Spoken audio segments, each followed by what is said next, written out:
balik lagi bareng gua Arya dan saya pengabdi setan. Satu tema, live juga Pak. Oh iya, ngomongin lift ya. Iya. Benar, di Pengabdi Setan ada scene lift. Nah, di sini sekarang kita mau ngomongin film yang seluruhnya ada di lift ya. Ada di lift. Hampir seluruhnya ada di lift. Kamu tidak sendiri ya? Benar. Kamu tidak sendiri. Kamu tidak sendiri. Gua tertarik sih sebenarnya pemainnya sih, Pak. Mau nonton ini tuh ya. Betul. Karena ada Adinia Wirasti sama Rio Dewanto sama Ganindra Bimo sih yang jelas ada kan trailer. Tapi ternyata pas nonton ada Lukman Sardi juga. Ada Lukman Sardi. Iya. Karena emang di MNC. Iya, sengaja sekalian. Gue ikut dong. boleh silakan. Ya, boleh. Syutingnya sehari tapi ya. Oke, bisa. Ada ya bapak-bapak ngeri-ngeri sedap. Iya, ya Yunru itu juga ada. Kalau dari cast itu emang sudah tidak main-main gitu. Walaupun random ya itu tim satpamnya. Rio Dewanto jadi satpam. Iya. Susah ya ngeliat Rio Dewanto jadi satpam tuh ya, tapi ya udahlah ya, nggak apa-apa. Kalau di trailer sih sebenarnya jualnya kayak thriller hantu. Menurut gue, ya itu. Bener gak sih? Menurut gue ini misleading sih ya. Pada akhirnya. Iya, pada akhirnya. Dari judul pun kamu tidak sendiri, orang mikirnya. Oh iya. Ada sesuatu. Ada sesuatu di lift. Tapi ternyata setelah nonton. Ternyata drama. Iya, betul. Drama tragedi gitulah, based on tragedi, based on bencana yang memanfaatkan gempa ternyata. Iya, jadi dia terjebak itu karena gempa sebenarnya di situ. Karena gempa, dan mereka pun ternyata nggak tahu kalau gempa. Kalau dari protokol keamanan ya, nggak bagus ya. Kita nggak tahu kalau ada bencana. Gempa. Iya, kan ngeri Pak gedung kayak gitu kalau menurut gue ya. Cluenya tuh goyang-goyang. Tapi kenapa orang-orangnya nggak ngerasain gempa? Kan bahaya. Iya. Bisa sambil kerja nggak ngerasain gempa, tau-tau dulu udah porak-poranda gitu kan, serem kan? Iya, benar-benar. Jadi kayak lebih pengen fokusin ke si karakter Adinia Wirasti aja gitu. Dan sebenarnya karakternya juga kan udah dibawa problematik duluan ya. Iya, benar. Kayak diliatin di awal banget lah ya. Si Adinia Wirasti ini orang kayak gimana. Kalau mau dicari poin plusnya dulu ya, acting. Iya, pastilah Pak. Karena mau nggak mau ini dia sentral karakternya terus-terusan gitu. Karena emang kan satu lokasi dan nggak ada lagi yang lain. Iya, benar. Dan Adinia Wirasti emang range-nya kelihatan di sini gitu ya.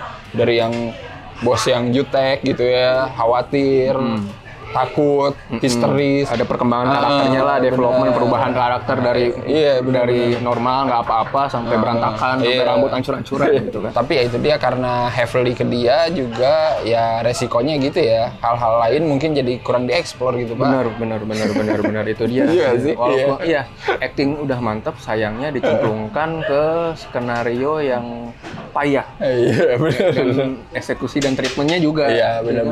Apalagi payah banget. Ngomongin film satu lokasi gitu ya, treatment tuh berpengaruh banget sih visual ya. Kan kita ngelihatnya di situ terus nih. Di sini tuh gue ngeliat kayak emang sutradaranya kurang banyak pilihan cuy. Kurang kreatif ya. Jadi kurang kreatif. Jadi gue ngeliat kayak sosoknya tuh itu mulu gitu. Jadi itu yang bisa bikin cenderung orang bosen nontonnya cuy. Emang monoton banget sih. Kalau enggak close up ke mukanya Dina Wirasti, ke siapa, ke Ganindra Bimo. Pas ada Bimo ya Bimo gitu kan. Gitu. Atau kameranya kayak kesannya CCTV gitu. Iya. Sudut pandang CCTV statis gitu lah, diem. Biasalah kalau di lift kayak Devo gitu kan ada sudut pandang CCTV gitu. Ya itu aja sih.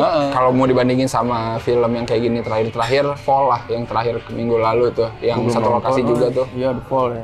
Fall ya. Terjebak di atas menara. Itu kan di situ juga ya, tapi dia itu variatif gitu loh. Ngulik apanya kayak sekelilingnya, bawahnya apanya kayak gitu. Kalau dulu itu kayak Frozen. Ada juga yang terjebak di kereta gantung itu ski ya. Kan dia mau main ski terus terjebak kan. Itu menarik kan ya? Iya, benar-benar. Dia ngeliatin ke bawah, ngeliatin tektokan dialog gitu. Benar-benar. Ini ada tektokan dialog, tapi itu dialognya juga Pak. Aduh.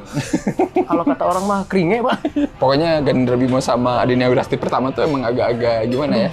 Pengen dipus cair atau cringe atau apa gitu sengaja kayaknya sih Pak. Sengaja kayaknya, tapi aduh. Untungnya sebentar Pak. Iya, untungnya sebentar. Untungnya sebentar. Alhamdulillah gitu. Dan pas adegan Bimo udah nggak ada, dia lebih bagus sih aktingnya ya. Jadi mendingan pas udah nggak ada nafasnya ya. Begini aja Pak. Iya, itu bagus. Soalnya ditutupin. Soalnya susah sih acting mati itu. Ya serius. Apalagi buat nahan nafas kan. Iya, benar-benar. Dengan ekspresi kayak gitu pula susah. Pasti full effort itu. Iya, benar-benar. Tapi emang sih penulisannya agak boring sih di awal. Porsinya dikit juga. Jadi kayak nggak kentan juga, Pak. Jadi kayak anti klimaks juga. Hubungan dia sama si Bimo. Iya. Padahal itu kan maksudnya mau ngebawa ke momen krusial gitu kan. Iya, benar-benar. Tapi kok ngebangunnya kayak aduh. Ada. kurang gimana gitu. Iya. Untungnya ya setelah itu ya di carry lagi lah sama Dina Wirasti gitu. Iya. Untungnya sih emang ketolong sama acting. Iya, untungnya itu sih ketolong sama acting asli. Kalau enggak bener-bener film disaster banget ini. Filmnya disaster ya. Iya. Kalau mau yang minimalis sih ada filmnya di Netflix. Tentang gempa juga sama. Dan emang nggak fokus ke surrounding tapi bener-bener Fokus ke karakter aja karakter berdua ngobrol gitu pas ketimpa reruntuhan gitu. Ada 7-19 kalau nggak salah ada di Netflix. Iya.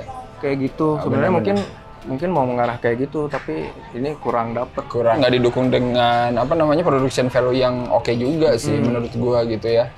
Karena ya itu di film ini tuh kayak masih tetap maksain biar ada kelihatan situasi di luar gimana gitu ya. Yang justru kata gue udah nggak penting lagi dan makin memperburuk sih anjir. Jadi hilang arah juga. Ini maunya awalnya mau minimalis di lift aja apa mau ngeliatin semuanya gitu.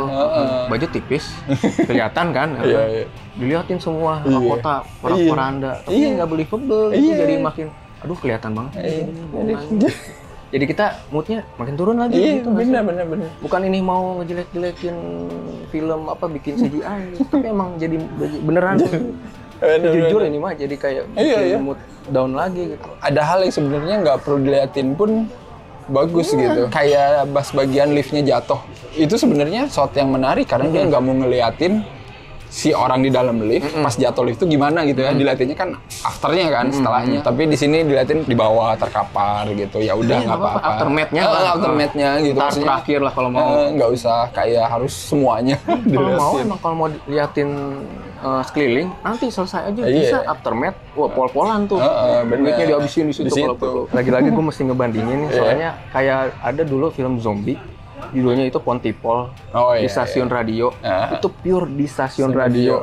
Nah, kita tahu kondisi di luar itu dari omongan mereka, dialog dan radio, tektokan antara pendengar dan si penyiarnya. Wah, itu keren banget. Jadi kita yang ngebayangin berimajinasi gitu. Bener. Ini justru merusak imajinasi kita lagi gitu. Iya. Malah drop dengan diperlihatkan semua di luar hancur gitu, tapi kelihatan bohongannya. Iya. Bahkan di pelataran gedung pun mereka nggak bisa bikin real gitu ya. Maksud gue tuh kayak oke lah maksudnya kalau di luar jauh dari gedung gitu pengen dibikin skalanya gede ya nggak apa-apalah digituin dikit. Tapi ini mah please lah di depan gedungnya. Maksud gue nggak bisa dibikin believable gitu kayak udahlah gue. Please mobil-mobil dengan strobo yang palsu itu. Yang paling ganjel lagi tuh ya itu kali ya. Endingnya malah dibuat kayak lebih ke drama romansa jadinya ya. Itu penyakit film kita kayaknya. Kenapa sih? Apapun filmnya harus ada romance. Kayak Sekretariana. Nggak perlu sebenarnya. Kenapa ya? Nggak tahu saya. Maksud gue kan saya juga. Maksudnya kan ini ngomongin tragedi ya. Lebih bagus dibawa ke arah kemanusiaan aja gitu kan. Jadi di akhirnya tuh semua berkumpul lagi bersama keluarga. Kayaknya udah cukup gitu kan. Memaksakan hubungan si Adina Wirasti sama Rio Dewanto ini jadi lebih dekat karena gempa. Tangan, Pak. Iya, tetap harus pegangan tangan. Harus ada romance gitu. Cici cuy. Baik lagi, Pak. Kalau kata orang keringe, Pak. Terus yang harusnya udah cut. Lagi adegan di rumah sakit. Di rumah sakit. Yang benar-benar bikin kita berpikir. Si Rio belum sembuh ya, belum sembuh ya. Adina Wirasti kok udah sehat ya. Lagi-lagi efek Wolverine kayak di The Doll itu. Harus ada romance babak kedua. Iya, ini ngapain sih dipanjang-panjangin? Padahal dari awal nggak pernah kenal. Iya, maksud gua kan ya udah.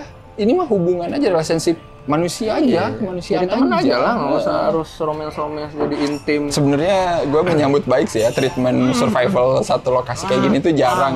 Jangan kan di sini. Iya, di luar aja udah jarang. Apa coba yang live devil terakhir apalagi. Itu pun horor kan jualannya ya. Satu lokasi itu jarang. Iya jarang gitu. Makanya Indonesia sebenarnya adalah kemauan, tapi kadang ternodai ininya idenya itu gitu sama hal-hal yang sebenarnya nggak cocok di film kayak gini. Akan dipaksakan. Iya benar. Sesuatu yang langka tapi nggak dimanfaatin gitu. Mohon maaf nih Mas Rio yang sangat keren jadi satpam ya. Terlalu keren ya. Tim satpam memang terlalu random itu. Iya, Lukman Sardi jadi satpam tuh gue susah percaya tapi ya udahlah ya. Kalau Yayu Undri jadi satpam mah gue percaya. Percaya. Kalau dia mah bunglon bisa jadi apa aja, bapak-bapak ayo gitu. Jadi tukang dagang ayo gitu kan. Lukman Sardi kayak bos yang nyamar gitu kan. Gue hari ini mau jadi satpam. Iya. Ada acara-acara bos yang nyamar gitu buat lihat karyawannya bener atau enggak kerjanya. Kayak gitu. Abis di akhir film nggak diliatin lagi ada dia kemana. Ya kan dia ceritanya keluar gitu. Mungkin dia ketiban tenda pecel lele muatan di seberang gitu. Kesian Pak, tadi ada 2 orang yang mungkin ngiranya emang thriller dan ada keluar walk out tadi setengah film kayaknya ya. Iya, udah 40 menit. Udah mau ter-act lah ya. Kita nonton di bioskop cuma berempat ya, betul. Iya, mau berempat nih. Akhirnya cuma berdua. Survival gitu. Kita survival berdua sampai survival. Yang berdua sebelumnya cabut. Kita nggak bisa komen apa lagi, silakan kalian tonton aja ya di bioskop. Setuju nggak setuju ya itu bebas. Iya, baru tayang kok minggu ini ya. Tapi kita kasih skor dulu sih Pak. Kira-kira berapa nih untuk Kamu Tidak Sendiri? Gua 4 kali ya. Kalau gua 4,5 lah ya. Setengah buat apa? Setengahnya buat acting Ganindra Bimo pas mati. Itu susah. Benar. Boleh. Kalau kalian pengen nonton film ini silakan ke bioskop dan komen ya menurut kalian gimana filmnya. Silakan. Apa kalian punya rekomendasi juga film-film tema satu lokasi kayak gini ya? Komen juga di bawah ya. Siapa tahu rekomendasi ke viewers yang lain. Iya, siapa tahu yang lain butuh film-film yang satu lokasi tapi menegangkan, tapi seru gitu ya. Dan ya udah, kalau udah nonton jangan lupa like, share, subscribe, follow IG, Twitter, dan kalian juga bisa follow Rangga di mana? Di Creepy Film di YouTube ada, Spotify ada. Linknya ada di deskripsi semua. Ya udah, sampai ketemu lagi di bulan depan ya. Bye bye.